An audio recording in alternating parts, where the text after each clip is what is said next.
في عين بتاع الجن، ايوه في عين بتاع الجن، واكثر العين بتاعت الجن يصاب بها الانسان في الحمام، مش الإطبخان، الحمام اللي تستحموا فيه ده. يعني من الغلط بمكان انك تخش في الحمام ده وتنسى الذكر. ثانيا حتى لو ذكرت ما تخش الحمام ده وتتعرى امك ولدتك وتستحمى. طبعا ما اظن فيكم زول ما بيتعرى، كلكم بتتعروا صح؟ كلكم بتتعروا، ما جايبين خبر ساكت.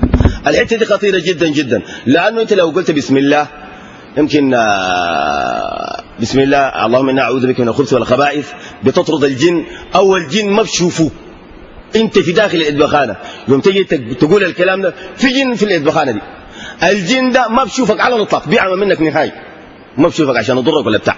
لكن لو غفلت ما جبت الذكر ده في جنون بيشوفوك، ويمكن يشوفوك في بضاعتك دي وتروح فيها شمار في مرقه زي ما قالوا.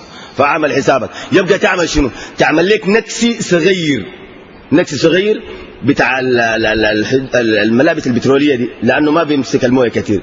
تعمل لك نكسين 3 صغار، عندما تيجي تخش الحمام وتنزل السروال الكبير ده تلبس النكس الصغير ده، تلبسه واقلع ملابسك دي، استحمى واغسل نفسك تماما، واغسل حتى السروال ده الصغير ده معك، خلوه صغير عشان ما يحتفظ بالمويه كثير.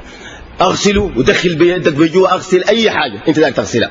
بعد ده تقوم انتهيت من الغسل ده او حمام عادي، البس ملابسك الخارجيه وامرص التحت ده، امرصه تمام، وشره خليه ينشف، شره خدته جوا هنا، شره برا، شره اي محل، ده خليه خاص للحمام عشان ما تتعرق.